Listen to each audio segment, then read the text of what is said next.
Good morning, Kamigawa. This is Nikki G from Better Commander. Today we're riding the Spirit Horse Reindeer to victory with Hinata, Dawn Crowned. Hinata is a new commander from Kamigawa Neon Dynasty. This is a Targets Matter commander. There's a cost reduction for the amount of targets for spells we cast, and there's a tax effect for opponents. This is a little Jeskai Kirin Spirit perplexing build around, and we're going to delve into it today. Let's take a look at the card. Hinata, Dawn Crowned, 1 blue, red, and a white. Legendary creature, Kirin Spirit. It's a 4/4. Flying Trample. Nice stat line. Spells you cast cost 1 less to cast for each target. Spells your opponents cast cost 1 more to cast for each target. And has the flavor text, Hope Races on Sunlit Hooves. I'm not sure if this guy's a horse or supposed to be a reindeer, and the alternate already looks more like a reindeer. Definitely a cool looking commander. So this is a 4/4 Flying Trample. Those aren't the greatest of stats for a Voltron commander, but a 4/4 in the air has to be respected. This can swing in and do damage for sure, but we'd have to jump through a series of flaming hoops to make this Voltron viable. It's interesting to note that auras target, so they will be reduced by Hinata's first ability. Any curses or songs of the dryads our opponents cast will be more expensive as well. There are a number of ways we can go with this beautiful spirit. Spell Slinger makes sense to me as we are going to want a lot of targets for our spells. The commander itself has a fair amount of control baked in. Counter spells like Remand, Negate, target spells that are on the stack, so they will only cost 1 mana.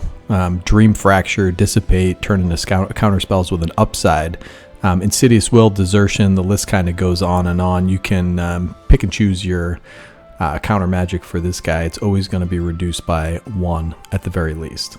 We're also going to want some removal. The more targets, the better. So all of our targeted removal costs 1 generic mana less to cast for every target. So single target removal cards like Reality Shift cost 1 less, and those are definitely worth an include. Crush Contraband now costs 1 white and 1 generic mana, which makes it a ton better. This is Commander, dog. Let's go big.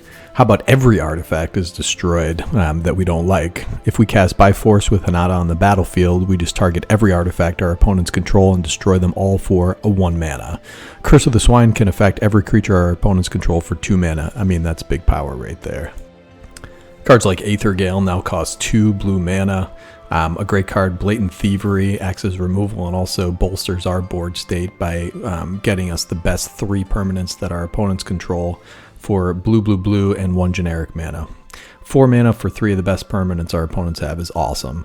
Heliod's Intervention destroys everything our opponents have, artifacts and enchantment-wise, and it's goodbye Smothering Tithe, goodbye all the treasures, goodbye blood tokens, goodbye everything. Okay, Magma Opus can target at a minimum 4 players and 2 lands, so it will always cost red-blue for a 4/4, 2 cards, and 4 damage spread around. This is a really good rate. Cards like Volcanic Offering cost 1 red. That's an insane amount of value for that card. Another interesting fact, if you have Hinata in the command zone and you have cards like Unwind or Snap, you can end up netting positive mana. We're also going to want some protection. Our opponents are going to cotton on pretty quickly that Hinata needs to go. So cards like Apostle's Blessing costs us 2 life with Hinata out and can save our commander from targeted removal or combat trick. March of Swirling Mist. This is my new favorite card out of Kamigawa Neon Dynasty. You can basically phase out all of your creatures, save your whole board from a Cyclonic Rift or a board wipe for 1 blue mana. Airy Interlude's got the same idea. Basically, you just target whatever you want to save creature-wise on your side and let it go off, brother. I included a lot of bounce effects. Step Through can be an efficient bounce spell or can go get us Will Breaker. Roiling Water is an interesting card that I've never seen before. I don't think I play it anywhere else, but with Hinata on the field, the cost is reduced by 3. So Roiling Waters, 5 blue blue, it's a sorcery. Return up to 2 target creatures your opponents control to their owner's hand, and target player draws 2 cards. That's pretty fantastic in this deck. We definitely want to pay off our instants and sorceries, and there are a few cards that do that very nicely. Archmage Emeritus draws us a card for every 1. I've talked about this card before. It's quite the staple. Orvar lets us copy our creatures, so these cards that say any number of targets, you can target your own creature, make a copy, or say a land or an enchantment or whatever you got. I have an Orvar deck that plays really well and goes off all the time. Metallurgic Summoning is an odd card. I'm not completely sold on this. It needs more testing, but it seems like a good card when some of our sorceries are costing 10, 12, or when they're on the stack. Murmuring Mystic, Talran, Kaikar, these all seem like good cards in this deck, but the cost to payoff is yet to be proven for me. We're casting bigger spells and not necessarily storming off. Those cards usually like smaller cantrips and things that refill your hand and just generate tokens. Willbreaker, however, seems like a shoe-in. Some of our cards target all creatures.